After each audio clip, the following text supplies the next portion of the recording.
Public Sénat, avec le soutien de la Mutuelle nationale territoriale, la Mutuelle des agents des services publics locaux et Adviso Partners, cession, acquisition et transmission d'entreprises, nos territoires ont de la valeur, vous présente le Journal des territoires.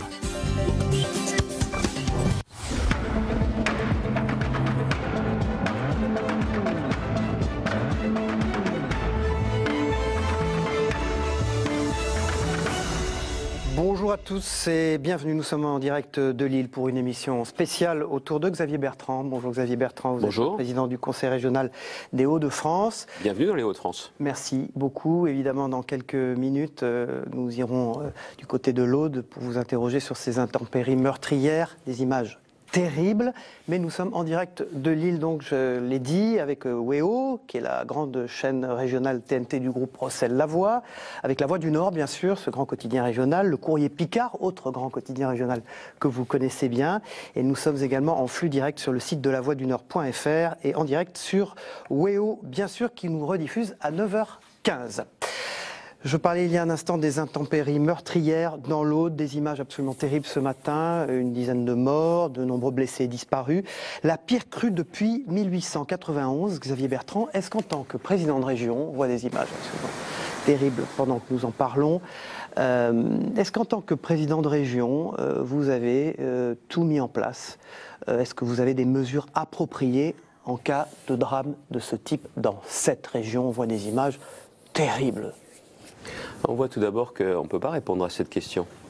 C'est que même si vous vous préparez le mieux possible, il y a une nature qui fait sentir ses effets dévastateurs. Après, il y a plusieurs choses. Bon, déjà, c'est vraiment pas le moment des polémiques et ce que j'ai entendu depuis quelques jours. Surtout elles ont déjà commencé, hein, tout de même. Oui, je sais, mais il y a déjà les familles des victimes qui, je pense, aimeraient bien aujourd'hui être dans le recueillement, comprendre après, savoir si tout a été fait, mais on n'est pas obligé de faire revenir la polémique tout de suite. Par contre, il y a plusieurs sujets. C'est l'alerte en elle-même, est-ce qu'elle est suffisamment de qualité pour qu'on puisse se préparer? Et après, il y a autre chose. Il y a la façon dont les pouvoirs publics se préparent. Et je pense qu'il faut qu'on ait en France une autre culture de la prévention. Pendant des années, j'étais à la tête d'un institut de la prévention. Vous savez qu'en France, il y a chaque année l'équivalent d'une ville importante qui disparaît par accident. 60 000 personnes meurent par accident, dans différents cas, que ce soit de la maladie, des accidents liés à la santé, des accidents liés à la route et des accidents liés à ces catastrophes naturelles. Il y a des pays où en termes de catastrophes naturelles, on sait exactement quoi faire. Moi-même, je recevrais une alerte orange ou une alerte rouge. Est-ce que je sais comment me comporter par rapport à l'eau qui est très compliquée? Et je pense que là, en la matière, il faut qu'on rentre dans cette culture de la prévention où là, par exemple, les régions, les collectivités locales, on peut davantage prendre notre place. Il y a bien sûr une responsabilité qui est celle de l'État d'organiser les choses, d'éviter qu'on ne construise n'importe où, n'importe comment. J'entendais ce matin également à la radio la question de comment dirais-je, l'imperméabilisation des sols qui fait que l'eau ruisselle et qu'elle emporte tout sur son chemin. Le feu est terrible, mais l'eau est terrible. La prévision des risques majeurs. Oui, mais la nature sera toujours imprévisible, elle sera toujours plus forte. Vous appelez la création d'une agence, par exemple, gouvernementale? Je ne sais pas si c'est une agence. C'est une culture de la prévention qui peut être faite par des ministères en lien avec les collectivités locales. J'avais organisé, quand j'étais maire à Saint-Quentin, un village complet de la prévention sur plus d'une semaine et de week-ends. Il y avait des dizaines de milliers de personnes qui venaient parce qu'il y a un appétit. L'un, par exemple, l'un d'entre nous, là, tout de suite, frère malaise cardiaque. Est-ce qu'on sait, est-ce que sur ce plateau, il y a quelqu'un qui sait... des défibrillateurs. Oui, défibrillateurs, mais est-ce qu'on sait comment on agit? Est-ce qu'on sait comment on sauve cette vie? Et c'est toute cette culture-là qui n'est pas très présente en France. Vous avez vu justement la colère des habitants face au Premier ministre hier, qui a fait ce déplacement en urgence, se plaignant des failles de ce système d'alerte. Vous pourriez y travailler, vous, pour proposer, avec vos collègues, par exemple présidents de région, de nouvelles normes d'alerte, par exemple, puisque ce qui est en cause, c'est le système de Météo France, la fameuse vigilance orange, etc. Qui fait quoi? Mais Météo France, nous, on n'a pas de levier, on n'a pas de pouvoir sur Météo France. Et c'est encore une fois la question... Vous le regrettez? Et là, je cherche alors querelle à personne, suffisamment l'occasion d'être râleur, de dire ce qui ne va pas, que sur des sujets comme ça, c'est plutôt de chercher les bonnes solutions. Il y a une responsabilité d'État, et nous, la question, c'est, à côté, en plus, pas à la place, comment on peut aussi être davantage efficace. Et là, je l'ai dit hier, comment aussi on peut les aider maintenant dans l'autre. Je sais qu'ils sont à la fois sur la douleur, sur la peine des familles, des victimes. De l'argent aussi, est-ce que les régions peuvent être solidaires? Est-ce que vous pourriez donner de l'argent, vous? Bien souvent, nous on l'a fait sur des opérations de solidarité. Là, en l'espèce, ce serait possible de donner de l'argent, mais pourquoi faire? C'est à eux de nous dire. Et en ce moment, ils ont d'autres choses à gérer. Ils ont d'autres choses à gérer pour savoir exactement. Je suis prêt, moi, à proposer jeudi, nous avons une session du Conseil régional, de leur apporter notre solidarité, même concrète. Mais bien souvent, c'est pas d'argent dont ils ont besoin. Donc jeudi, vous êtes prêt à apporter une solidarité? Mais j'ai besoin de savoir quoi, de quoi ils ont besoin, parce qu'il y a à la fois...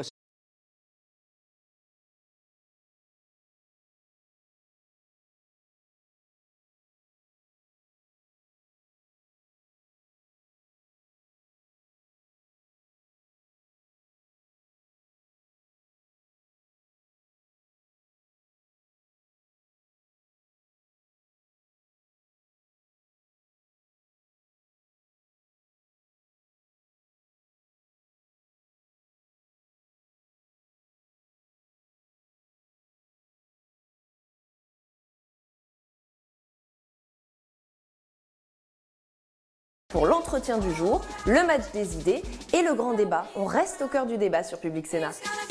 Au développement économique de la planète, justement. Les enjeux de ces rencontres avec Pierre-Jérôme Montenet de WEO. A tout de suite avec Xavier Bertrand. Penser l'économie autrement, c'est possible. C'est la démonstration que veut faire le World Forum pour une économie responsable. Il se tient à Lille du 16 au 18 octobre.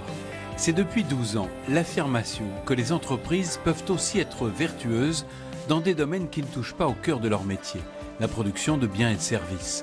Produire en portant attention à l'humain et à son environnement n'est pas incompatible. Ce sont ces démonstrations et ces expériences que viennent partager à Lille pendant 3 jours des experts du monde entier.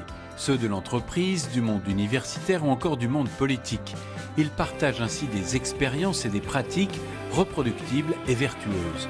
Le Forum pour l'économie responsable est porté par le Réseau Alliance. Il regroupe pour les Hauts-de-France près de 250 entreprises engagées dans une démarche sociale et environnementale. Cette année, on évoquera particulièrement l'engagement de la région des Hauts-de-France dans la 3e révolution industrielle. Un chantier immense et protéiforme d'au moins 1600 actions. Le focus sera donc celui des défis lancés au territoire. Voilà, nous sommes en direct de Lille pour le World Forum. Bonjour Philippe Vasseur. Bonjour. Vous initiez, vous dirigez ce World Forum. C'est une manifestation propre à cette région, d'abord, qui a été lancée il y a 12 ans. Parce qu'il y a, je vais dire, un ADN dans cette région où on se préoccupe d'essayer de développer ce que nous appelons une économie responsable. C'est-à-dire on pense qu'on peut faire du business et du profit, mais en respectant davantage la planète, et on en voit bien la nécessité, en respectant davantage les personnes. Voilà. Bon, et le but est de montrer que ça marche un peu partout dans le monde, qu'il y a des expériences qui se développent et qu'on pourrait les imiter. Alors Xavier Bertrand, c'est quoi? C'est des territoires qui sont dans le Nouveau Monde, ça? Oui, c'est l'économie de l'avenir. Parce que ici, on a souffert. Quand je dis plus qu'ailleurs, tout le monde dit on a tous souffert. Mais c'est vrai qu'ici, le poids des transformations économiques, des transformations industrielles, ça a été terrible. C'est une région qui a symbolisé l'industrie, en France et aussi en Europe, et qui a eu le sentiment que le ciel tombait sur la tête. Alors, on va revenir dessus d'ailleurs, tout au long de cette... Vous baissez les bras, vous vous lamentez, vous cherchez des solutions. Et il y a aussi une autre dimension au-delà du World Forum, c'est Rêve 3, la 3e révolution industrielle. Et là, c'est Philippe Vasseur, avec à l'époque mon prédécesseur, socialiste, Daniel Percheron, qui ont eu une idée géniale. C'est d'approcher Jérémy Rifkin en disant vos théories sur la 3e révolution industrielle, et si on les appliquait chez nous. Et donc moi, quand j'ai été élu, j'ai repris cette idée, on lui a donné une impulsion supplémentaire pour que justement les territoires portent cette révolution, cette 3e révolution industrielle, et justement ça vient se marier parfaitement avec le World Forum. C'est pas seulement qu'on réfléchit, qu'on parle de l'avenir, c'est qu'on le fait. Alors justement, est-ce qu'il y a des applications concrètes? Parce que c'est prestigieux, il y a des intervenants très intéressants qui vont se succéder. Vous en tirez quelles conclusions et quelles applications pratiques, Philippe Vasseur? Disons que la démonstration la plus éclatante, c'est celle que vient de faire Xavier Bertrand. C'est-à-dire que nous avons présenté au World Forum des solutions et on a décidé ensuite de devenir, ici, dans cette région de Hauts-de-France, un territoire pionnier, une région expérimentale, si vous voulez, pour faire en sorte qu'il y ait une dynamique collective pour basculer plus vite dans le monde de demain, dans l'économie du futur. On le fait actuellement sur les questions d'énergie. Je vais prendre un exemple. Nous avons au programme, et nous sommes déjà en train de le réaliser, le fait que nous voulons devenir la première région d'Europe, je dis bien la première région d'Europe, pour le biométhane, hein, c'est-à-dire le gaz, qui est le gaz vert, injecté dans le réseau pour nos concitoyens. Et c'est possible, ça? Non seulement c'est possible, mais c'est en cours. On a aujourd'hui 45 unités de méthanisation qui sont en projet ou en cours de réalisation. Et on est en train de construire, avec d'ailleurs la région, ce qu'on appelle un technocentre sur la recherche et le développement de cette nouvelle énergie, de l'énergie verte. Philippe Vasseur, il y aura d'autres éditions, j'imagine. C'est planifié jusqu'à quand? 2040? C'est planifié jusqu'à ce que mort s'en suive, c'est-à-dire le plus tard possible. Merci beaucoup Philippe Vasseur. Maintenant on va parler d'économie, bien sûr, économie du territoire. Xavier Bertrand est notre invité à travers un exemple. Ce qu'on a fait chez vous, à Amiens, Xavier Bertrand, à l'usine Extractis, en pointe dans ce secteur de la bioéconomie. Qu'est-ce que la bioéconomie? D'abord, explication par WEO, les équipes de WEO. Des algues vertes, voilà ce qui anime ce jour-là les équipes d'Extractis, à Dury, près d'Amiens. Depuis plus de 30 ans, ce centre de valorisation accompagne les industriels d'ici et d'ailleurs dans leurs projets innovants. Tout part de la matière végétale ou de la matière marine. De l'extraction à la modification, celles-ci vont subir tout un tas d'analyses, de procédés, pour répondre au final à l'optimisation de produits. Des produits qui font partie de notre quotidien. Donc l'alimentaire, le non-alimentaire, ça passe par la cosmétique, énormément de secteurs aussi divers que variés. Et puis toujours ce challenge d'essayer de développer quelque chose à partir d'une matière première végétale, c'est assez intéressant. Ouais. Le jambon à moins 25% de sel grâce aux algues brunes, l'autobronzant à base de tourteaux de tournesol. Voilà les références des 30 experts qui travaillent chez Extractis. Chaque année, ce sont 70 clients qui sont ainsi accompagnés, de l'aide à la conception aux micropilotes jusqu'aux pilotes industriels. Un savoir-faire qui permet aujourd'hui à Extractis d'avoir une approche plus globale en matière de bioéconomie. Le grand changement de ces dernières années, c'est ce qu'on appelle la bioraffinerie. C'est l'utilisation de toutes les parties d'une plante et plus seulement d'une petite partie intéressante, mais également de tout le reste.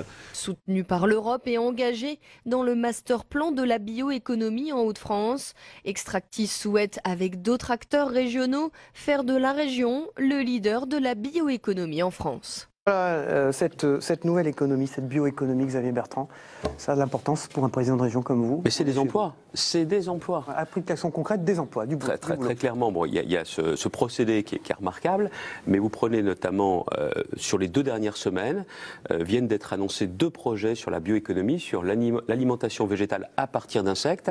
C'est des investissements jusqu'à 180 millions d'euros. Non, alimentation végétale. Oui, alimentation végétale, derrière, c'est 120 emplois d'un côté, ça sera 100 à terme de l'autre. Ce sont les emplois de demain, mais l'important, c'est du boulot. C'est du boulot. Et dans cette région, on est mort de faim en matière d'emploi. On va en parler. Et il nous en faut davantage. Alors, j'accueille Jean-Michel Laubry, qui est le président directeur général de WEO. Je l'accueille, mais en fait, c'est vous qui nous accueillez ici, dans vos magnifiques studios de cette première chaîne régionale de la TNT qui appartient au groupe Rossel-Lavoie. Et puis, j'accueille à vos côtés Michael Tassard. Bonjour, Michael. Bonjour. Vous êtes le rédacteur en chef du Courrier Picard, l'autre grand quotidien régional. On passe aux questions économiques tout de suite. Peut-être priorité à celui qui nous accueille. Oui, c'est très intéressant ce qui se passe dans cette région parce qu'effectivement, comme le disait à l'instant Xavier Bertrand, vous avez un renouveau de l'activité économique et porté par des dynamiques structurantes comme REF3, ils en ont parlé il y a quelques instants. Et en même temps, cette région continue à souffrir sur tout un pan de son activité, l'activité industrielle, un dossier brûlant qui est celui d'Ascoval, bien évidemment. Hier, à Valenciennes, ce lundi, 300 personnes qui étaient réunies, des syndicalistes. Pour les Français, c'est Valourec qui est le plus connu. Valourec était actionnaire majoritaire. Ascoval, c'est la semaine de tous les dangers, puisque le 24 octobre prochain, le tribunal de Strasbourg va se prononcer sur stop ou encore. Posez votre question à Xavier Bertrand. Cette activité. J'ai en tête cette banderole qui était hier à Valenciennes. Ascoval ne fermera pas sans combat. À une semaine de l'échéance du tribunal, où en est-on ? Quel est le dernier combat à mener ? Est-ce qu'il y a encore un combat à mener ? Oui, pour que l'État nous dise la vérité sur ses intentions. Ils ont avancé là, depuis votre coup de gueule sur France Inter. Ils passent leur temps à essayer de démolir le seul projet de reprise. Ils veulent siffler la fin de la partie pour ce dossier. Vous savez pourquoi? Parce que Vallourec veut se débarrasser de ce dossier. Vallourec préfère mettre de l'argent aujourd'hui sur un plan social plutôt que de financer pendant 18 mois les volumes d'activité d'Ascoval pour que Ascoval, pendant ce temps, construise un train à fil. Un train à fil, c'est pour fabriquer des fils spéciaux, à la fois pour le textile, des fils qui iront dans les sièges auto. On continue à produire des voitures dans cette région. Et il y a une filière de clients là, sur le secteur. Nous, on se bat pour avoir trouvé des repreneurs. Il y a un repreneur, mais seulement il ne leur plaît pas. Altifort. Oui, Altifort, parce que ce groupe a besoin pendant 18 mois que Vallourec lui achète plus cher qu'au marché, ça. Et donc, il y a un jeu, il faut le savoir, qui n'amuse personne à part l'État, qui consiste en permanence à démolir ce projet. Sur Vallourec, Xavier Bertrand, Altifort demande effectivement une aide sur 18 mois à Vallourec pour un montant de 51 millions d'euros. Vallourec est intransigeant. C'est moi maintenant. C'est vous qui voyez ces chiffres. Vous voyez ces chiffres. C'est moins que 51 millions d'euros. Et ce que je demande là aujourd'hui n'est pas nouveau. Parce que l'origine de tout cela, Emmanuel Macron, ministre de l'économie et des finances, qui nous dit à tous, bon, cette usine de Vallourec, on va la revendre à Ascométal, c'est une bonne affaire, vous pouvez y aller tous les yeux fermés, ça vaut la peine. Ouais. C'est ça l'origine. Ouais. Je le dis sans chercher querelle, juste pour bien préciser, je ne dis pas d'ânerie, c'est bien ce qui s'est passé à l'époque. Bon, il s'avère qu'Ascométal, ça n'a pas fonctionné, ça n'a pas marché. Et l'an dernier, vous avez une possibilité de rachat d'Ascométal par deux groupes. Soit un groupe anglo-indien, Liberty, soit un groupe suisse-allemand, le groupe Schmolz. Et nous, on dit à l'époque, attention, si c'est Schmolz ne reprendra pas Ascoval et on va à la cata parce que Ascoval va disparaître. Le gouvernement n'a pas laissé faire, le gouvernement a souhaité que ce soit Schmolz, avec donc la fermeture. Et donc la responsabilité sur le gouvernement aujourd'hui pour vous? Clairement. Même sur Emmanuel Macron, puisque clairement, il était ministre de l'économie et des finances, et j'estime qu'il a aujourd'hui la responsabilité jusqu'au bout. S'il y a une possibilité, il y aurait zéro repreneur. Je pourrais rien dire. Ça serait en plus une activité qui n'a plus de débouchés, qui n'a plus de clients. Mais bon, on va continuer à fabriquer des voitures. Il faudra des sièges, il faudra donc des aciers spéciaux à l'intérieur, du fil spécial à l'intérieur. On fabriquerait des magnétoscopes. Mais c'était quoi une mauvaise analyse? C'était quoi une mauvaise analyse? Non, attendez, je ne reviens pas sur la question de la mauvaise analyse ou pas. Ascométal, au définitif, n'était pas assez. Non, parce que ce qui s'est passé il y a 4-5 ans, ça donne juste une responsabilité au président de la République. C'est de ne pas se désintéresser du dossier. Je vais jusqu'au bout. Non, c'est très important. Oui, rapidement, je sais qu'on est dans les médias, il faut faire court. Mais ça vaut la peine. Oui, mais moi, je vais vous dire aujourd'hui où on en est. Voilà un an. Donc on obtient, il a fallu se battre, on obtient, et la région a aussi mis de l'argent. Voilà un an, pour qu'on puisse avoir la continuation de l'activité et que Vallourec continue à acheter aux Allemands qui avaient repris cette usine le temps qu'elle ferme. Mais on avait dit attention, si on trouve un repreneur, l'engagement de Vallourec n'est pas sur 12 mois. L'engagement de Vallourec, il faut qu'il soit sur 24 mois. À l'époque, on le dit, tout le monde autour de la table, ouais, vous avez raison, hein, c'est 12 mois, mais ça ira jusque 24. Mais seulement le problème, c'est qu'ils n'ont pas de mémoire là-haut. Ils n'ont pas de mémoire dans les ministériels, dans les ministères. Ils n'ont pas de mémoire. Parce qu'une fois que les médias se sont détournés d'un sujet... Et quand vous étiez ministre, vous aviez plus de mémoire? Alors, Xavier Bertrand, quand vous étiez ministre, écoutez, vous l'étiez, les Français s'en rappellent il n'y a pas si longtemps. Personne, je demande tout simplement que l'État joue son rôle. À l'époque, j'ai été ministre, notamment quand il y a eu cette crise importante, et c'est vrai, notamment avec le ministère de l'Industrie, on avait mis en place une cellule commune parce qu'on peut sauver des emplois quand il y a des débouchés. Qu'est-ce qui est en train de se passer aujourd'hui? C'est qu'aujourd'hui, tout se passe pour que la visite du président de la République au mois de novembre dans cette région se passe bien. Et donc on est en train aujourd'hui de dire aux salariés, on va obtenir un report et on verra après. Mais ce qu'ils sont en tête, eux, c'est l'enterrement programmé d'Ascoval. Parce qu'ils préfèrent encore une fois payer la fin plutôt que de mettre de l'argent pour c'est encore l'hypothèse la plus probable, l'enterrement, il y a 300 personnes. Je ne veux pas pour le contraire, moi. Mais c'est des gens qui bossent. Il nous reste moins de 8 jours. Oui, mais le problème est très simple. Vallourec a-t-elle fait bouger les lignes? Mais bien sûr, Vallourec, bien sûr que non. Rien. Mais Vallourec veut l'enterrer avec le soutien du gouvernement qui veut, d'une certaine façon, tourner cette page. Mais vous imaginez, être capable de mettre des dizaines de millions d'euros pour arrêter une activité quand il y a une perspective. Peut-être qu'ils ont peur qu'encore dans 18 mois, on cherche leur responsabilité. Mais moi je dis, c'est aujourd'hui qu'on a besoin. Et puis il y a aussi autre chose. Pourquoi je demande à l'État ? Parce que l'État est actionnaire de Vallourec. Entre la BPI et la Caisse des dépôts, c'est 16%. Ouais. Donc vous allez interpeller le président de la République quand il va venir, même avant. Non, avant, parce que là je le dis très clairement, je ne suis pas dupe. Il était venu, voilà à peu près un an, visiter l'usine Toyota, parce que là il y avait une formidable bonne nouvelle. On allait construire une deuxième voiture, on allait développer. Il était juste venu à quelques kilomètres d'Ascoval à Saint-Saul, et il avait dit aux élus, vous pouvez dormir sur vos 2 oreilles. Eh bien, dis donc, qu'est-ce que ça aurait été s'il y avait eu des raisons d'être... Xavier Bertrand reste avec nous. Il y a un cynisme d'État que j'ai dénoncé à différentes reprises, parce que pour ces gens-là, c'est une activité qui peut s'arrêter, mais ils ne voient pas qu'à l'intérieur, il y a 320 familles qui dépendent de cette activité. Emploi direct et le double en indirect. Et en indirect. Et le pire, c'est que cette entreprise, elle tourne et qu'elle a de l'avenir. De siffler l'enterrement d'une entreprise qui tourne, il ne faut pas me dire qu'on croit à l'industrie. Alors on continue, Xavier Bertrand reste avec nous, Michael Tassard du Courrier Picard et Jean-Michel Aubry de WEO. L'un des enjeux majeurs, c'est également la transition écologique. Comment faciliter des solutions pratiques pour les villes? Nous allons en parler dans un instant. On va parler d'Arras, où mobilité douce et économie d'énergie se conjuguent. C'est un reportage également de WEO.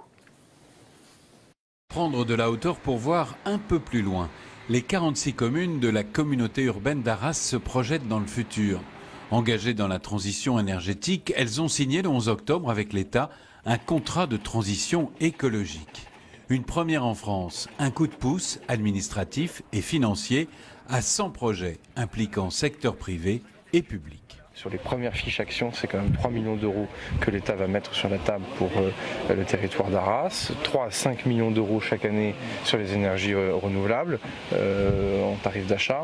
On est sur des efforts qui sont importants. Le plan de transition écologique de l'agglomération prend de multiples formes. Parmi celles-ci, la rénovation énergétique de la tour Cézanne par le bailleur social. Les techniques mises en œuvre seront dupliquées pour faire du quartier environnant un quartier exemplaire pour la maîtrise de l'énergie. On peut considérer qu'à la communauté urbaine, on va économiser 42 gigawatts d'énergie par an. Donc ça, c'est le côté économie. Et que par ailleurs, nous produirons également de l'énergie renouvelable à hauteur de 47 gigawattheures. Les élus ont aussi lancé directement la rénovation de bâtiments publics. Ces anciennes écuries militaires sont désormais l'un des plus beaux gymnases de la ville et un témoin exemplaire de l'éco-rénovation. Les déplacements prennent aussi le train de l'écologie. Navettes et vélos électriques font partie de la panoplie de mesures pour améliorer la qualité de la vie. Xavier Bertrand est avec nous en direct de Lille, dans les studios de WEO. Michael Tassard, bonjour, vous êtes rédacteur en chef du Courrier de l'Ouest. La grande affaire ici, c'est aussi ce canal Seine-Nord. Le Courrier Picard en parle sans arrêt. Bien sûr, tout à fait. Xavier Bertrand, vous êtes beaucoup investi dans ce dossier-là. Régulièrement, on l'annonce, puis on le reporte, puis on l'annonce, puis on le reporte. La dernière annonce d'Elisabeth Borne, c'était pour dire qu'on l'inscrivait dans le marbre, et d'autres avant elle l'avaient dit aussi. 2 présidents de la République même. 2 présidents de la République l'ont dit. Est-ce que vous y croyez aujourd'hui? Oui. Vous savez pourquoi? Parce qu'on est en train de retirer le volant à l'État. L'État n'y croit pas à ce projet. Enfin, pardon. La haute technostructure, elle n'y croit pas parce qu'elle trouve que quasiment 5 milliards d'euros pour faire passer des péniches, c'est grosso modo leur état d'esprit, ça sert à rien. Ils ont complètement ma boule. Donc vous avez repris la main? C'est tout simplement parce que derrière, il n'y aura jamais de perspective économique aussi importante pour la grande région. Mais pardon, ce n'est pas un projet régional, mais pour la France et aussi pour l'Europe. Et l'Europe met maintenant jusqu'à 50% du projet. Ce n'est pas un projet comme ça qui n'intéresse personne. Ce ne sont pas mes chiffres, parce que dès qu'un politique donne des chiffres, personne n'y croit. Mais les milieux économiques nous disent c'est 20 à 30 000 emplois à terme. Il n'y aura jamais d'autres perspectives. Donc qu'est-ce qui est en train de se passer? C'est que Nicolas Sarkozy, François Hollande, sincèrement, avaient dit ce projet se fait, il est gravé dans le marbre. Mais seulement après, vous avez la haute technostructure, surtout quand on la laisse faire, qui l'a flingué. Ce projet, flingué. Et donc il avait mis en pause, et le président de la République qui avait dit en mars sur RTL, pardonnez-moi, mais sur RTL qui avait dit ça c'est un projet comme le Lyon-Turin, on n'y touchera pas, balaboum, juste après l'élection, tout est mis en pause. Et il a fallu utiliser des méthodes, je suis désolé de le dire, pas très convenable, c'est-à-dire de mobiliser les élus le jour où le président de la République est venu à Amiens pour qu'on obtienne le redémarrage. Et vous savez pourquoi? Parce que nous avons proposé les collectivités locales, notamment les 4 départements, ils ne sont pas très riches les départements, ils sont comme la région, mais de dire très clairement, allez, on prend le pilotage et on prend nous-mêmes le risque. Ces départements aujourd'hui, vous croyez qu'ils ont l'argent pour le faire? Ah, ils l'ont. Je fais plus confiance aux départements qu'à l'État central. Hein. Vous savez, j'étais hier avec le conseil départemental de la Somme, ils ont leurs problèmes, mais leurs 70 millions d'euros, ils les ont toujours laissés. Parce qu'ils pensent à l'avenir économique, ils croient aux infrastructures, à l'aménagement du territoire, et ils voient aussi que c'est un débouché pour notamment les personnes au RSA avec une insertion. Donc on a proposé d'avancer l'argent de la part de l'État, quand même, on fait les banquiers de l'État, et on a proposé aussi autre chose, c'est qu'on le pilote. Et donc j'ai repris moi-même, avec le soutien des départements, la présidence du conseil de surveillance de la société de projet, et ça avance. On fait en ce moment les acquisitions foncières, les terrains, les propriétés sur lesquels passe le canal. On fait très attention sur le premier secteur. Au moment où je vous parle, il y a 0 dépassement. Alors c'est vrai que je suis un petit peu radin, ça aide aussi à ne pas se laisser embarquer dans des dépenses somptuaires, parce qu'on écouterait certains techniciens, on fait au mieux. Sauf que le mieux, c'est l'ennemi du bien, et je ne veux pas justement de dépassement. Et puis on a l'État qui nous dit aujourd'hui, bon, bah, notre milliard, va falloir créer un impôt régional. Alors moi je leur dis, attendez, c'est peut-être votre impôt, mais pas n'importe quoi, parce qu'il y avait l'idée de faire une écotaxe régionale. Alors là, si on veut tuer le transport routier et la logistique, on ne s'y prend pas autrement. Vous seriez d'accord pour cet impôt régional si... Ah mais moi, attendez, la part de la région et des collectivités, c'est 0 augmentation d'impôt. Et je dis à l'État, et vous pourriez faire, vous, la même chose. Mais avec l'État, je vais vous dire une chose, on sait pertinemment qu'il n'y a plus qu'eux qui peuvent nous bloquer le dossier.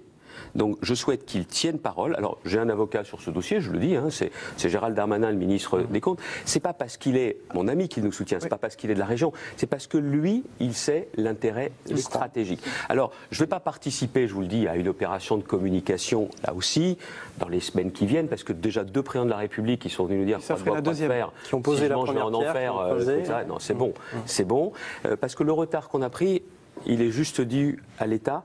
Depuis maintenant 1 an et demi, ça a reparti aujourd'hui, et je pense que ce projet démarrera quand on aura mis l'État non plus comme passager, non pas comme copilote avec double commande, non, sur la banquette arrière. Jean-Michel Lebrun. Il a dit de chopper radin. Oui, je suis un peu radin, c'est vrai ou pas? Il a cette réputation ou pas? Oui, donc faire très attention, je fais plus attention à l'argent de la région qu'à mon argent. Il y a d'autres grands projets, hein, la ligne Abbeville-Le Tréport par exemple. Abbeville-Le Tréport, idem, un dossier sur lequel vous vous êtes beaucoup investi.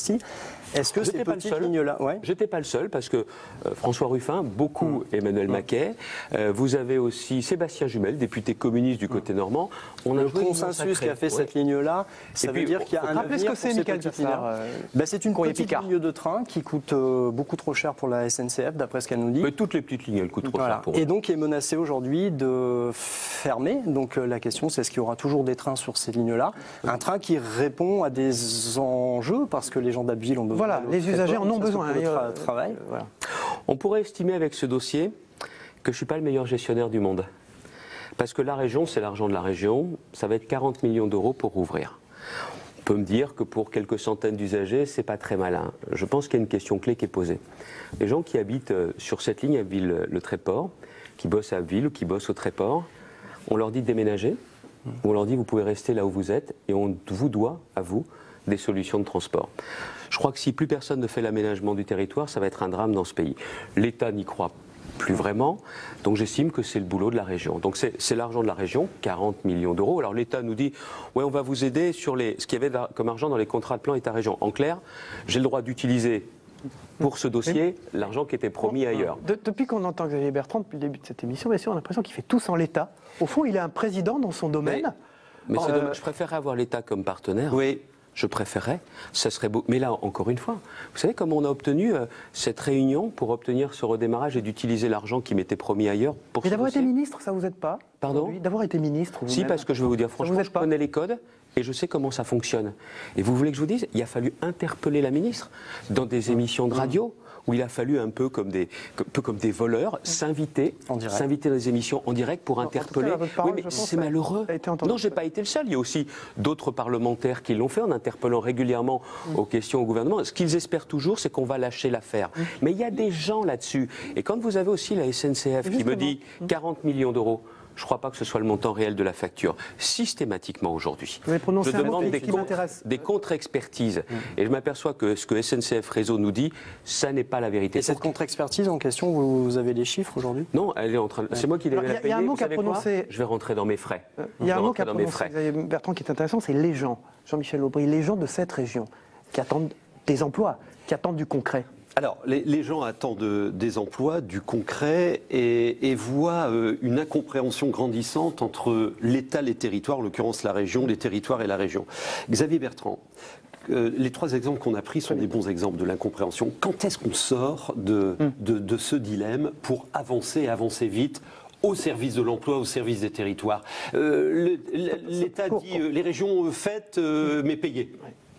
On va poser la question à Emmanuel Macron et Édouard Philippe. Ah oui, d'accord, moi je suis président des Hauts-de-France, je ne suis pas président de la France. Hein. Non mais le problème, le problème est là. Non mais attendez, très clairement, très sérieusement, moi je suis partenaire. Combien de fois j'ai tendu la main? Combien de fois? Et vous voulez que je vous dise une chose? J'ai vu avec le précédent gouvernement, je ne suis pas socialiste, hein, je crois que ça c'est, je ne suis pas socialiste. Le précédent gouvernement, on a bossé ensemble. Whirlpool, on a réussi à sauver avec Bernard Cazeneuve, Premier ministre. Et il a lui-même appelé, quand il y a eu ce dossier, le président américain pour lui dire, venez me voir, vous ne pouvez pas fermer comme ça, il faut qu'on trouve des solutions. Ce qui nous a donné le temps de trouver un repreneur. Aujourd'hui... Le président américain. Oui, mais Cazeneuve, il a fait plus que le boulot. Sauf qu'aujourd'hui, j'ai le même problème que Whirlpool, je vous le dis comme je le pense. Il ne ferait pas ça. Et ça fermerait. Parce que le temps que m'a permis de gagner Bernard Cazeneuve, ça nous a permis de trouver un repreneur. Parce que ce n'est pas les politiques qui créent les emplois, c'est les entrepreneurs. C'est M. Decailleux, repreneur, qu'il a fallu, en plus il a fallu lui permettre de consolider son offre. Dès le départ, on voyait bien qu'elle n'était pas encore suffisamment costaud, elle l'est devenue après. Mais on a bossé main dans la main. Le barreau Cray-Roissy qui va désenclaver. Ce qui montre que ce n'est pas une question politique. C'est la question, est-ce qu'on pense que dans les territoires, un président de région, un président d'une intercommunalité, est-ce que c'est des gens avec qui on peut bosser ou est-ce qu'on est des vieux dinosaures, un vieux monde, qu'on est tous des nuls? Et vous savez, il y a plein d'élus, vous le savez avec votre émission, qui font un remarquable boulot depuis des années. Et moi, vous me le dites, vous m'invitez aujourd'hui, j'ai aussi un autre rôle. Moi, je dois être aussi le porte-parole de ceux qui ne sont pas invités dans les médias. Parce que des lignes comme à Ville-le-Tréport, il y a d'autres sujets. Le maintien d'un service public en milieu rural, une école où ça va se jouer la fermeture, 1 ou 2 élèves qui sont pas là dans l'école et on va fermer. Moi, mon rôle, encore une fois, c'est clairement de pouvoir être leur voix et de les faire entendre. Parce que le problème, c'est qu'il y a une colère qui est là. Il y a une colère qui est dans les territoires, il y a une colère qui est dans toute l'Europe, il y a une colère qui est dans le monde, parce que les gens ont l'impression de plus compter et que la politique, c'est juste des chiffres. Alors, avec ceux qui dirigent, qui ont une calculatrice dans la tête. Alors, et ça va mal finir si on n'entend pas ce message. D'ailleurs voir dans la deuxième partie de cette émission si cette voix, ce représentant des voix, cette colère dont vous parlez, eh bien vous pourrez le traduire sur le plan national aussi. Merci Jean-Michel Aubry. Merci Mickaël Tassard du Courrier-Picard. On vous retrouve en troisième partie d'émission.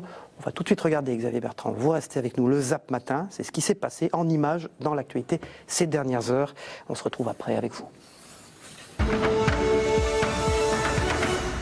Le désastre provoqué par les pluies torrentielles ce matin très tôt dans le département de l'Aude, bilan très lourd. On sait qu'on a beaucoup bâti sur des zones inondables. Donc à la fois, la leçon, c'est évidemment de lutter contre le dérèglement climatique et éviter la multiplication, l'intensification de ces phénomènes météo extrêmes. C'est de repenser nos aménagements ruraux. On a littéralement jamais vu ça. Ça explique l'intensité et la violence du phénomène. Je comprends très bien que quand on a perdu sa maison, quand on voit sa voiture partir avec la crue et qu'on en a besoin pour aller travailler, on soit écœuré, triste et inquiet. On sait et émerge régulièrement des reproches, des critiques sur la manière dont a été conçue l'urbanisation dans notre pays, sur peut-être les vieilles traditions, les vieilles expériences paysannes qui ont été jetées par-dessus bord. Il faut remettre des haies typiquement parce que les haies ça permet de faire couler l'eau. Il faut revoir notre système agricole pour qu'il soit moins émetteur de gaz à effet de serre. Il faut qu'on isole mieux nos bâtiments. Pas d'information quoi. Et à la radio, aucune radio. L'alerte rouge, elle a été déclenchée très tard. On a observé quelque chose, c'est quand on mettait des zones en vigilance orange, tout le monde se dit pas ça va passer en rouge, donc voilà. Et quand ça passe en rouge au milieu de la nuit, parce qu'on se rend compte que le phénomène qui devait passer reste et devient plus intense, c'est compliqué d'être non pas réactif, parce que ça, les secours ils ont été réactifs, mais de faire passer l'information voilà, sur les à 2 heures du matin, c'est compliqué. Alors évidemment, aujourd'hui, on comprend que le remaniement a été repoussé compte tenu des événements dramatiques, climatiques qui ont eu lieu. Mais enfin, écoutez, depuis des semaines, nous savions que Gérard Collomb était sur le départ. Et ce gouvernement n'a pas anticipé cela. Il n'y a personne pour prendre le poste de ministre de l'Intérieur. Il y a beaucoup de choses qui ont été faites depuis, des aménagements, des systèmes de prévention des crues. Ils ont fonctionné pour un certain nombre d'entre eux et s'ils n'avaient pas été installés, s'ils n'avaient pas été construits et financés, si l'habitude n'avait pas été prise dans le travail avec les élus et les services de l'État, le bilan aurait sans doute été plus lourd. Mais je veux d'abord dire merci, et je le dis comme je le pense, d'abord dire merci à ceux qui, pendant toute cette nuit et pendant toute la journée, ont aidé les sapeurs-pompiers, les militaires, les bénévoles, les élus. Je veux les remercier, parce que sans eux, ce serait bien pire. De notre émission avec Xavier Bertrand, le président des Hauts-de-France, qui est notre invité politique. Je vous regardez le Premier ministre Xavier Bertrand, que vous connaissez bien. Vous avez appartenu à la même famille politique. Il, dans son rôle, à la fois de Premier ministre et de ministre de l'Intérieur, il a été comme il fallait ces dernières heures. Bon, Premier ministre, ministre de l'Intérieur, bon, faudra quand même qu'un jour on nous dise qui est le ministre de l'Intérieur. Je ne vais pas m'éterniser sur ce feuilleton, mais quand même 2 semaines. On est quand même dans un pays avec toujours une menace terroriste qui est importante. Il faut maintenant que ça finisse, quoi. Faut maintenant que ça finisse. Édouard Philippe, c'est aussi... Moi, j'attends encore Édouard Philippe. Il y a une rencontre qui est prévue avec les présidents de région cette semaine. Et je lui ai dit, depuis déjà un long moment, je pense qu'il y a une nouvelle étape en termes de décentralisation qui est à franchir. Je pense que c'est à lui, c'est au président de le laisser faire. Mais il ne faut pas que ce soit juste une rencontre. On va donner nos arguments, il va les entendre. Même si vous avez par exemple un ministre des collectivités locales dans quelques heures, c'est au Premier ministre de prendre ça, comme l'ont fait aussi à une époque des Premiers ministres, Jean-Pierre Raffarin.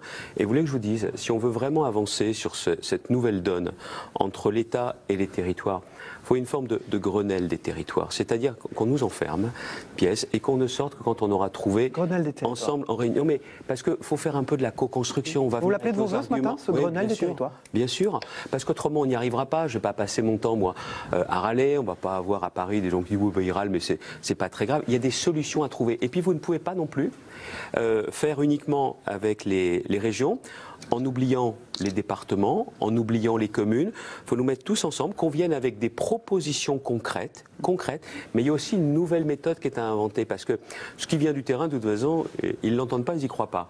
Mais ce qui vient d'en haut n'est pas adapté parce que c'est déconnecté. Donc il faut qu'on ait cette nouvelle méthode et qu'on trouve des solutions. Je prends juste un exemple. En matière économique, vous prenez un entrepreneur qui veut s'installer dans les Hauts-de-France, un entrepreneur qui veut s'installer en Belgique, il va mettre 2 fois plus de temps en France pour s'installer que de l'autre côté.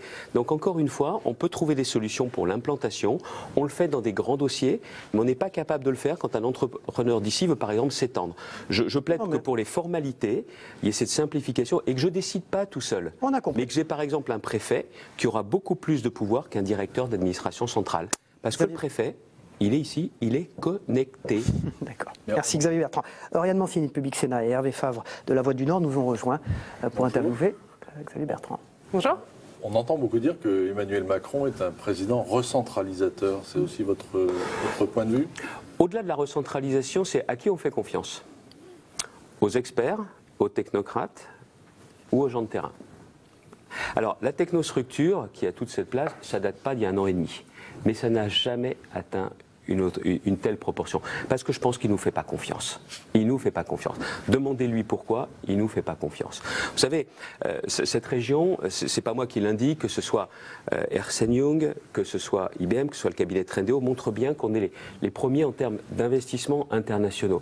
Ça veut dire qu'il y a du travail qui est fait ici et que c'est pas moi qui le fais tout seul. Le rôle d'un président de région, c'est un peu de créer l'écosystème, c'est d'être un peu un assemblier. Mais si on a des résultats, vous vous rendez compte, si on n'avait pas le frein de l'État en permanence, mais on serait bien meilleur. Tiens, même sur une autre question, la santé. On cherche des solutions, notamment pour mettre en place des consultations de télémédecine dans les 7 vallées, c'est dans le Pas-de-Calais. On trouve des solutions, mais les bâtons dans les roues que j'ai eus de la part de l'Agence régionale de santé. Des mois et des mois de discussion pour à la fin avoir du bout des lèvres, juste un accord, alors qu'officiellement au niveau national, ah non, oh, la télésanté c'est bien, il faut vraiment y aller. Mais derrière, il y a un double langage. Et pourquoi je fais ça ? C'est pas parce que j'étais ancien ministre de la Santé, c'est tout simplement parce que ça va me permettre de trouver des solutions à des gens qui ont un problème de santé, c'est pas une urgence gravissime, mais qui, quand vous avez un professionnel de santé qui a déjà 40 rendez-vous dans la journée et que vous ne sentez pas bien, c'est de pas être obligé d'attendre le lendemain ou le surlendemain. Moi, je cherche des solutions. C'est pas compliqué, je cherche pas à créer une loi propre aux Hauts-de-France, mais tout simplement qu'on dise, mais laissez-nous mettre en œuvre ces solutions. Vous allez pouvoir lui demander directement au président de la République pourquoi il ne vous fait pas confiance. Vous le rencontrez vendredi. Quel est le message que vous allez lui faire passer ? Je veux savoir aussi pourquoi il souhaite nous rencontrer, parce qu'il voit Jean Rotner. Non, je sais que ça vient de chez eux. Je pense que c'est aussi certaines façons pour préparer son déplacement. Il voit Jean Rotner, il voit M. Morin, mais c'est pas un rendez-vous. Il voit seulement. Dominique Bussereau, il voit Gérard Larcher. Est-ce qu'il est en train je parlais de des présidents de région. Vous lui avez demandé il y a quelques semaines de rectifier le tir avec les territoires. Est-ce qu'il est en train de le faire selon vous ? Je ne sais pas, je vous dirai dans quelques mois. Vous savez, je crois plus aux grandes déclarations. La politique, c'est un peu comme l'amour. Il y a les preuves d'amour, les déclarations. Les preuves sont beaucoup plus importantes. Et c'est pas un simple rendez-vous qui suffit. Je vous l'ai dit, il faut une nouvelle méthode. On vient avec nos idées, ils viennent avec leurs contraintes et on trouve une solution. Ça s'est fait à une grande époque, Grenelle. Ça s'est fait aussi avec Jean-Louis Borloo à l'époque. Il faut vraiment qu'on nous fasse un peu confiance. Oui, mais là, justement, dans ce débat entre l'État et les collectivités... Le lapsus va en dire beaucoup, c'est qu'on est dans une situation de combat. Alors qu'on pourrait être partenaire, bon sang. Les régions, départements et maires sont dans la lutte d'influence, mais vous avez choisi de vous mettre à l'écart de l'association des régions. Est-ce que c'est pas contradictoire ? Est-ce que vous n'auriez pas besoin, justement ? Parce que moi, je veux ma liberté. Oui. Et j'ai des comptes à rendre aux 6 millions d'habitants de la région. Je vais vous dire pourquoi j'ai quitté l'Association des régions de France. C'était, 1 an et demi, 2 ans. L'Association des régions de France voulait, avec l'État, mettre en place un nouvel impôt, qu'on appelait la TESR, pour 600 millions d'euros. Et je n'ai pas été élu, moi, pour mettre en place un nouvel impôt dont j'aurais récupéré à peu près 60 millions d'euros. Moi, je sais pertinemment que les gens, les impôts, c'est basta. Mais à l'époque, il y avait un peu un jeu de rôle. Les régions disaient, c'est l'État qui nous propose, l'État qui disait, c'est les régions. Et au final, il y avait un nouvel impôt. Je préfère dire très clairement, moi, je représente les 6 millions d'habitants de la région et je ne joue pas à ça. Là, vous avez encore des nouveaux sujets. Certaines régions veulent mettre en place une écotaxe régionale. Mais moi, une écotaxe régionale avec les transports routiers, les transporteurs qui sont par exemple en Belgique ou d'autres pays, mais elle est morte mon économie. Elle est morte mon économie. Donc je vais vous dire une chose, je préfère rendre des comptes à mes 6 millions d'habitants, mais je ne veux pas dépendre des décisions des autres. On n'est jamais seul dans la vie. L'Association des régions de France est dans un jeu de rôle politique, elle ne défend pas correctement les habitants. Non, c'est pas ça, c'est que c'est compliqué. Quand vous avez une grosse dizaine de régions, chacun voit un peu midi à sa porte. Moi je veux ma liberté. J'ai mis des années à l'acquérir ou à la retrouver, cette liberté. Que ce soit à une époque mon ambition nationale, que ce soit à une époque les partis politiques. Donc maintenant ou demain, une association, c'est non. C'est non. Parce que c'est déjà suffisamment compliqué. Ma seule boussole, c'est ce que je pense être bon. Je ne sais pas si je réussirai. Je ne sais pas, j'étais hier devant le conseil départemental de la Somme, il y avait la majorité, il y a l'opposition, je leur ai dit. J'essaye de me battre, j'essaye beaucoup d'écouter. Parce qu'il n'y a pas de vérité qui s'est imposée à moi un matin, mais je sens qu'on est peut-être sur la bonne voie et qu'en plus on peut jouer cette carte de l'intérêt général. J'ai pas envie d'être prisonnier, c'est tout. Un mot pour finir sur cette question des territoires. 6 000 maires ont décidé d'augmenter le taux local de la taxe d'habitation dans leur commune, alors que l'État s'est engagé à compenser cette suppression de la taxe de l'habitation à l'euro près. Est-ce que pour vous c'était une décision opportune ? Mais c'est simplement qu'ils ne font pas confiance. C'est qu'ils ne font pas confiance. Ils se disent on ne nous compensera pas à l'euro près, et donc comme on a des contraintes et autres, ils l'ont fait. Moi, il ne faut pas leur jeter la pierre. Et là, le truc le site de délation, la balance ton maire. Et puis quoi encore là, on est où là? On est ça, où? c'est Gérald Darmanin qui était... Non, c'est pas lui, c'est pas son genre. Hein. Le fait qu'il ait rendu public la liste des 6 000 maires, c'est une erreur. Je ne suis peut-être pas très objectif quand on parle de Gérald Darmanin, mais c'est pas son genre. Est-ce qu'il doit rester au budget ou est-ce qu'il doit aller au ministère de l'Intérieur? Poser la question à Emmanuel Macron. Puis comme c'est mon ami, je vais vous dire une chose, peut-être mieux pas trop que je dise du bien de lui. D'accord? D'ailleurs, Xavier Bertrand, vous n'avez pas été contacté du tout? Ah non. Le coup de fil n'a pas eu rien? Votre portable n'a pas sonné? Non, d'ailleurs, je vais peut-être... C'est une des premières fois ou pas? Oui, mais sérieusement, ils savent à quoi s'attendre. Il y a plusieurs raisons à ça. C'est que ma mission, elle n'est pas terminée ici. Et puis, je ne suis pas raccord avec cette politique. Je ne suis pas raccord avec cette politique. Elle m'inquiète beaucoup. Elle a fait du mal à beaucoup de gens de la région. des retraités de la région, à des salariés qui aujourd'hui ont aussi des difficultés. Alors on nous dit, oui, mais ça ira mieux. Mais attendez, mais les gens savent mieux compter que les ordinateurs de Bercy. Parce qu'il y a un point qui ne compte pas. Vous dites que cette politique a fait du mal. Vous avez vu le prix du carburant. Quand j'étais ministre, je faisais moins souvent mon plein qu'aujourd'hui. Cette politique a fait du mal. Oui, elle a fait du mal à beaucoup. Pas qu'aux gens de cette région, Xavier Bertrand. Non, mais prenez la région, ceux qui étaient en contrat aidé. Moi, j'en avais beaucoup dans les lycées, qui se sont retrouvés quasiment du jour au lendemain au chômage. Vous leur dites quoi à ceux-là? Qui coûtaient trop cher? Non, ils ne coûtaient pas trop cher. Ils exerçaient une mission. Les contrats aidés, ce n'est pas la panacée. Mais le contrat aidé, c'est mieux que le chômage. Et puis la vérité, c'est qu'en supprimant les contrats aidés, les économies ont été faites par le budget de l'État, mais pas par le budget de la nation. Celui qui était sur le budget de l'État payé pour son contrat aidé et qui s'est retrouvé au chômage sont les assédiques qui payent. Ou quand il est au RSA, c'est le conseil départemental. Ça fait des économies sur le papier qui ont permis de financer une bonne partie de la suppression de l'ISF. Vous savez, vous pouvez faire des choix dans ce pays. Mais s'ils ne sont pas justes, les gens n'acceptent pas. Vous n'êtes pas raccord, définitivement, avec vraiment, la politique vraiment du président pas de la d'accord sur le fond, vraiment pas d'accord. Un mot pour continuer sur le budget. Ce gouvernement augmente la CSG pour les retraités. Il y a un quasi-gel de leur pension de retraite. Est-ce que selon vous, il fait peser trop d'efforts sur ces retraités? Oui, et il est en train de fracturer la société française. Moi, ce que je vois monter, et ça j'aime pas du tout, c'est que dans les familles, il commence à y avoir des oppositions. Avec des jeunes qui commencent à travailler, qui disent à leurs parents, ouais, on vous demande un effort, mais vous avez connu que des belles années. Non, le travail des retraités, il a symbolisé quelque chose. Il a fait aussi la France. Et aujourd'hui, de leur dire, vous, votre travail qui est passé, c'est comme s'il avait servi à rien, c'est grave. Et puis, il y a aussi une angoisse qui est en train de naître chez beaucoup de retraités. Il y a eu la CSG, qui a été un coup dur, et là, avec la non-revalorisation des pensions, ils se disent, mais où est-ce que ça va s'arrêter? Ils ont entendu les inquiétudes sur les pensions de reversion. Le président de la République a dit, on n'y touchera pas. Mais il y a quand même eu cette réflexion. Et les retraités disent, ça va s'arrêter où? Parce que les retraités, souvent leur bonheur, c'est d'aider les enfants ou les petits-enfants. Et même financièrement, au-delà même de l'aide qu'ils font, le bricolage, retaper une maison, ou tout simplement s'occuper des petits-enfants, et pas qu'en vacances. Mais là, aujourd'hui, ils se disent, mais est-ce qu'on va être obligé de demander aux enfants de nous aider jusqu'à la fin? Et ça touche à leur fierté. Et il faut bien voir, ils ne savent pas, là-haut, se mettre à la place des gens. Et si vous voulez éviter, parce que moi, mon rôle, c'est pas de dépeindre une situation, c'est pas de dire que je comprends ce que vivent les retraités, c'est de proposer une autre solution. Il y en a une qui est très claire.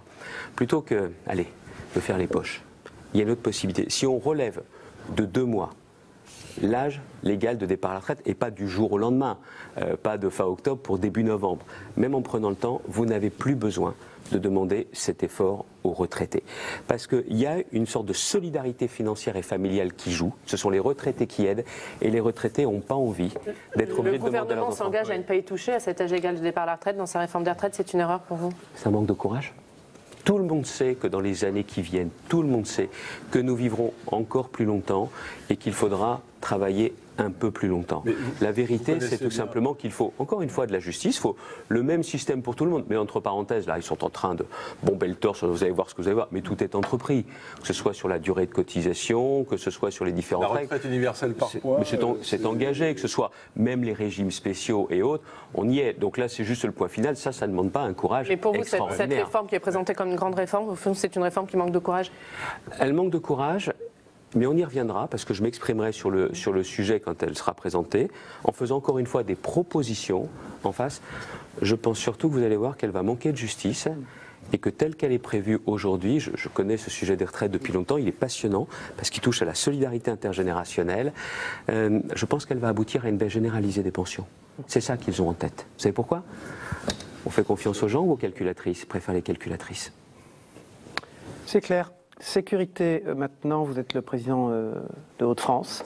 Estimez-vous que sur les questions de sécurité, Xavier Bertrand, l'État met suffisamment les moyens? Je parle de votre point de vue de président des Hauts-de-France. Non. Et encore une fois, la situation que beaucoup qualifient d'explosive, elle ne date pas d'il y a 18 mois. Donc ce n'est pas ce gouvernement spécialement découvrir aujourd'hui. Non, mais pas polémiquer, moi. Je l'ai fait pendant des années, je n'ai pas envie de polémiquer. Il y a une situation à Lille, elle a raison de le dire. Et puis elle a raison. Et le problème aujourd'hui, c'est que si vous ne haussez pas... si vous ne haussez pas le ton, vous n'êtes pas entendu. Et tiens, si je peux me permettre, là, vous avez une petite part de responsabilité, les médias. Alors, je ne vais pas vous enguirlander alors que vous m'invitez ce matin. On est à portée d'engueulade. Moi aussi. Et c'est peut-être ce qui permet de rester éveillé. de rester éveillé et de rester connecté aux problèmes des gens. Mais après, les solutions, elles ne sont pas faciles à trouver. Mais le président de la République doit comprendre que c'est un couple qui est un couple sécurité-justice et un couple sanction-prévention. Il faut à chaque fois les deux. Moi, je marche bien sur deux jambes. Il faut que cette politique marche aussi sur les deux jambes. Aujourd'hui, on n'y est pas. Je pense qu'il y a un problème de prise de conscience. Encore une fois, les élus locaux, on peut leur faire tous les procès du monde, on est des nuls ou autres, mais on voit et on sait ce qui se passe. Prenez notamment, Libération fait un dossier ce matin très intéressant en revenant sur ces phénomènes de bande. Vous me demanderiez tout de suite ce qu'il faut faire. De bande, hein? Oui, de bande, les rixes. Regardez ce garçon, 12 ans. Qui a été tué. Je ne peux pas m'empêcher de penser, j'ai un fils qui a 12 ans. Est-ce que d'une façon ou d'une autre, on ne peut pas se retrouver un jour, même témoin et puis pris à partie? Vous avez ces problématiques-là ici, dans la région ou pas? Il y a, c'est pas la même intensité que ce que l'on voit, mais il y a un risque. Vous me demanderiez aujourd'hui de vous sortir clé en main. J'ai pas la réponse à 100%. Mais moi, j'estime que mon rôle, si j'ai pas le pouvoir de police, sur ce domaine, dans les transports qui sont de ma responsabilité, on met les moyens pour la sécurité. Dans les lycées qui sont aussi de ma responsabilité, on essaye également, que ce soit la vidéo, que ce soit la prévention des trafics de drogue, on essaye d'être meilleur. Mais je veux aussi aller plus loin. Prenez ce qui s'est passé à Angoulême. À Angoulême, il n'y aurait pas eu le sang-froid du chauffeur de bus. Là, vous aviez des jeunes armés de crocs de boucher, de battes de baseball et de sabres qui sont venus pour régler des comptes. Sauf que le problème, je connais les élus d'Angoulême. Je connais les élus de Soyaux. J'aurais beaucoup parlé parce que je voulais comprendre ce qui s'était passé. Ça fait 1 an qu'ils alertent. 1 an. 1 an qu'ils alertent. Et il a fallu ce drame pour que du coup, vous ayez une compagnie de CRS qui est arrivée le vendredi, qui est partie le dimanche. Vous savez pourquoi? Parce que vous, les médias, vous vous êtes désintéressés du sujet, parce que vous êtes passés à autre chose. Mais là, ils demandent à la préfète des moyens. Ils demandent à la préfète des moyens. Et pour éviter que ça se reproduise. Le maire de Soyaux me disait qu'ils ont jusqu'à 40 cambriolages par mois. Mais la vie des gens est un enfer. Non, attendez, je veux juste finir là-dessus, sur ce point. Moi, et eux, ils n'ont pas accès aux médias. Il va falloir attendre quoi? Un nouveau drame pour ça? Moi, ce que je dis aujourd'hui, c'est qu'on a besoin d'écouter ces signaux qui sont donnés par les élus locaux. Et encore une fois, ce n'est pas seulement de la sanction, mais il faut rétablir l'ordre. On a compris. Et d'ailleurs, là-dessus, vous vous engagez sur les sujets de la récidive, de la radicalisation. Vous avez pris, vous, des initiatives locales, l'accompagnement individuel renforcé, vous voulez expérimenter des maisons de transition. Est-ce que ces mesures trouvent un écho au niveau national? Écoutez, à partir du moment où vous mettez les moyens et où vous faites, l'État ne s'y oppose pas. Par contre, j'aimerais qu'on aille beaucoup plus loin en la matière. Encore une fois, à une époque, je pensais que c'était seulement la sanction, mais la prévention de la récidive, ça marche. On l'a expérimenté à Saint-Quentin avec la communauté d'agglomération, et là, on va normalement bientôt signer. Si, tiens, prenez un exemple. C'est l'idée d'un procureur de la République, celui de Valenciennes. C'est l'État, mais l'État sur le terrain, il est connecté, il a l'idée des solutions concrètes, et on avance avec eux. Mais la seule chose, c'est que là-haut, qu'il donne plus de pouvoir à l'État sur le terrain. C'est ça que je demande. Bertrand, je voudrais vous entendre sur un sujet particulièrement brûlant qui est le Brexit. On n'a pas bien compris. Le président de la République a eu l'air de dire que ça allait peut-être se faire de manière positive. Et puis on a eu contradiction. Alors, peut-être Hervé Fabre. Alors, effectivement, il y a 2 jours cruciaux, demain et après-demain à Bruxelles, avec Theresa May. Le président du Conseil européen, Donald Tusk, dit bon, c'est plus que probable qu'il n'y ait pas d'accord. Emmanuel Macron est plus optimiste. Mais en même temps, il dit la France est prête et préparée à tous les scénarios. C'est votre avis? Bien sûr que non. Bien sûr que non. Et c'est pas moi qui le dis. Ici, vous avez un préfet de région, Michel Lalande, qui a publié une note en disant voilà ce qui va se passer si on ne se prépare pas. Je suis vraiment désolé, mais il y a un ministère qui aujourd'hui s'est préparé. Vous connaissez? Gérald Darmanin. Mais oui, les douanes. Mais attendez. Il est venu avant l'été à Dunkerque. Et honnêtement, il venait avec surtout des idées arrêtées sur ce serait facile. Il a compris, en voyant sur place les acteurs, ce qui allait se passer comme catastrophe si on n'anticipait pas. Et le Gérald Darmanin qui est revenu à Calais, voilà, 15 jours, n'était plus le même. C'est-à-dire qu'il avait préparé son ministère, on sait combien il y aura de douaniers, on sait où ils sont en formation. 750, on sait exactement où ils sortiront, où ils seront affectés, et on est en train de voir sur quel terrain on pourra mettre ces terrains de dédouanement, justement pour préparer. Mais il y a derrière, il y a le ministère de l'Agriculture. Les contrôles vétérinaires, ils sont où les vétérinaires en plus? Les experts agricoles, ils sont où? Le ministère de l'Industrie, comment on a prévu les problèmes de trésorerie des entreprises qui seront forcément impactés d'une façon ou d'une autre? Le ministère des Transports, Qu'est-ce qu'il a prévu pour ces entreprises de transport qui n'ont pas encore toute l'informatique, alors qu'on aura des procédures de dédouanement qui seront numérisées? Et vous prenez juste le ministère de l'Intérieur, les Anglais qui viendront, s'il n'y a pas des formalités allégées, parce que les Anglais, ça ne va pas devenir des Martiens du jour au lendemain, mais s'il n'y a pas ça, on va avoir des blocages. Vous savez que 2 minutes de contrôle... Les choses soient claires pour tout le monde, Xavier Bertrand, quelles seront les conséquences concrètes d'un no deal pour les habitants des Hauts-de-France? Concrètement, s'il y a un no deal et que l'État n'a pas prévu des formalités allégées, 2 minutes de contrôle par camion, c'est pas beaucoup 2 minutes sur le papier, oui, ça fait 27 km de bouchons, du côté Calais et du côté Douvres. Ça veut dire que le trafic est réduit à néant. Vous aurez des cargaisons qui vont pourrir à l'intérieur des camions, mais ce ne sont pas seulement des problèmes pour les gens des Hauts-de-France. Parce que les transporteurs concernés, ce ne sera pas seulement des gens du Pas-de-Calais, ça sera de toute la France et de tout. Ce que je trouve dingue, mais dingue. Est-ce que les Belges sont mieux préparés que nous, par exemple? Ah bah, et les Pays-Bas? Alors là, je peux vous dire qu'ils ont commencé à discuter avec que les vous trouvez Anglais, dingue en douce, bien sûr, mais eux, c'est business avant tout. Moi, je le dis, je suis président de région, je suis obsédé par la question de l'emploi. Ça fait 2 ans et demi qu'on est sur ce sujet, et là aussi, on a joué un peu un rôle de lanceur d'alerte, où on doit aussi balayer devant notre porte dans la région. Parce que le tunnel, les ports doivent jouer en équipe, c'est pas trop dans les habitudes franco-françaises, on a parfois des réflexes un peu gaulois.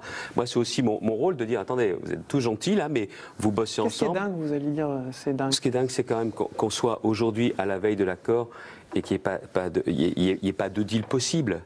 Moi j'espère, je reste un indécrottable optimiste. À qui la faute? Parce que je pense que au départ, du côté bruxellois, c'est le côté bon, les Anglais n'ont jamais été des partenaires faciles, ils s'en vont, il faut qu'on leur fasse passer un peu qu'ils sentent que c'est douloureux. Donc il faut les faire payer. Une espèce de vengeance pour faire payer aux le côté punition. Et puis deuxièmement, si c'est dur pour les Anglais de sortir, ça dissuadera d'autres de sortir. Mais ce qui menace l'Europe, c'est pas le Brexit, c'est beaucoup plus la question migratoire quand elle n'est pas réglée. C'est l'attitude de l'Italie, de M. Salvini, notamment sur la zone euro et sur la dimension budgétaire. Et puis les Anglais, c'est une grande nation. Ils ont contribué aussi, d'une certaine façon, à leur façon, au rayonnement européen. Ils ont permis aussi la diffusion également de cette idée européenne. Et c'est pas parce qu'ils ont toujours eu un bout du pied en dehors et autres qu'il faut oublier que c'est, pardonnez-moi, que c'est un pays européen. Ils quittent l'Union européenne, mais c'est pas non plus une île qui va partir à la dérive sous le protectorat de M. Trump. Il faut qu'on continue à bosser avec eux et qu'on invente la nouvelle relation entre l'Europe, la France, les Hauts-de-France et le Royaume-Uni. Et là, on est à 2 jours et tout le monde dit bah, vous savez, c'est terrible, il n'y aura pas d'accord. En plus, il y en aura un jour un accord, mais alors tout de suite. Et surtout qu'en plus, on a Mme May, qui n'a pas une majorité simple. Et je pense que les marges de progression sont aujourd'hui plus de notre côté que du côté britannique. Donc la question, dans une négociation, quand on veut, on peut. Est-ce qu'il faut remettre la frontière britannique à Douvres et ce qui serait... Non mais ça c'est propre aux questions... C'est ce que vous demandiez quand même. Non mais ça c'est pour la question des accords du Touquet et sur la question migratoire. À l'époque, c'est la façon d'évacuer... Enfin, ça se reconstituait. C'est la possibilité d'évacuer Sangatte qui avait donné en échange la frontière à Calais. Le vrai problème, c'est que c'est la question de la frontière, mais surtout la coopération britannique. Et pourquoi la coopération britannique surtout? C'est pour démanteler les réseaux de passeurs. Vous avez dans le monde aujourd'hui le 2e trafic au monde, c'est le trafic d'êtres humains entre les esclaves sexuels, la question des migrants, tout ça. Il y a des milliards et des milliards d'euros. Et ça, les États, les organisations internationales ne s'y attaquent pas. Vous revenez à la question des passeurs, les migrants que vous avez ici sont aux mains des passeurs. Et si vous démantelez les passeurs, là vous porterez un coup fatal à ce trafic. Et ça, les Anglais, ils ne coopèrent pas beaucoup. Vous parlez de cette crise migratoire. Emmanuel Macron, pour vous, n'a pas pris la mesure de ce défi migratoire. Les réponses ne sont pas adaptées. Non, écoutez, moi je ne suis pas là pour distribuer les bons ou les mauvais points. Je ne suis pas commentateur, mais je le dis aussi très clairement. Sur le fond. Sur ces questions régaliennes, on ne sent pas.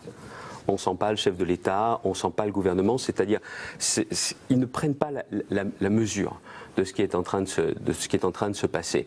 Et il y a parfois un peu une hésitation.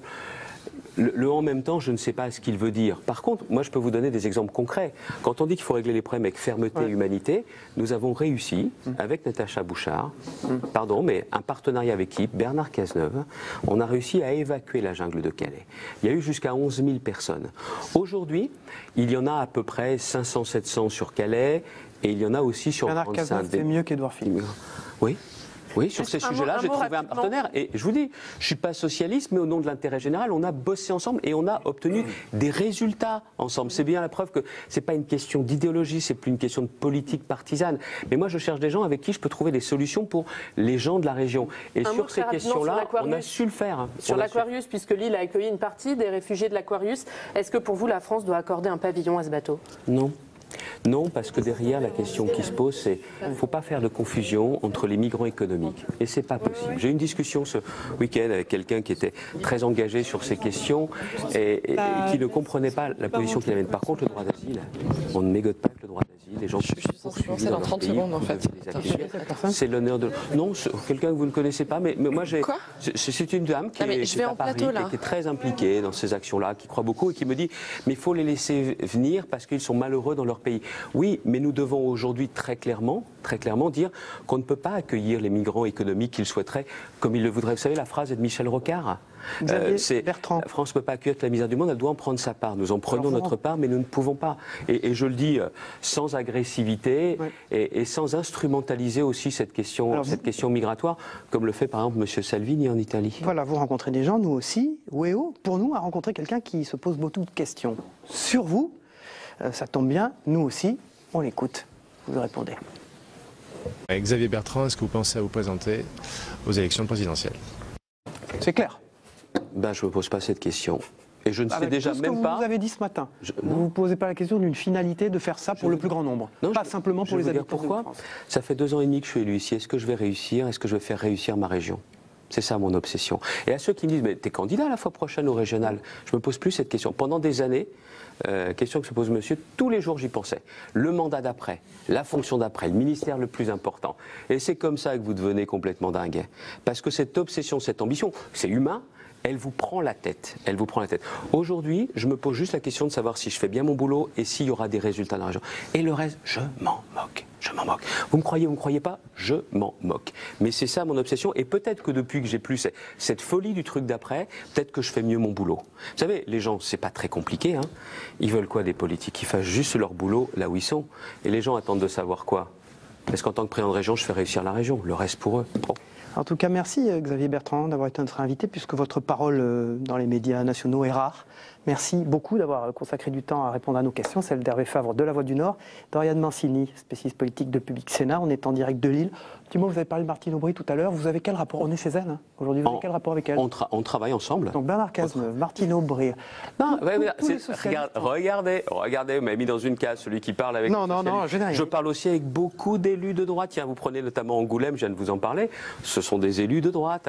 J'ai aussi un partenariat très engagé. Tiens, regardez Arras, mon ami Philippe Rapneau.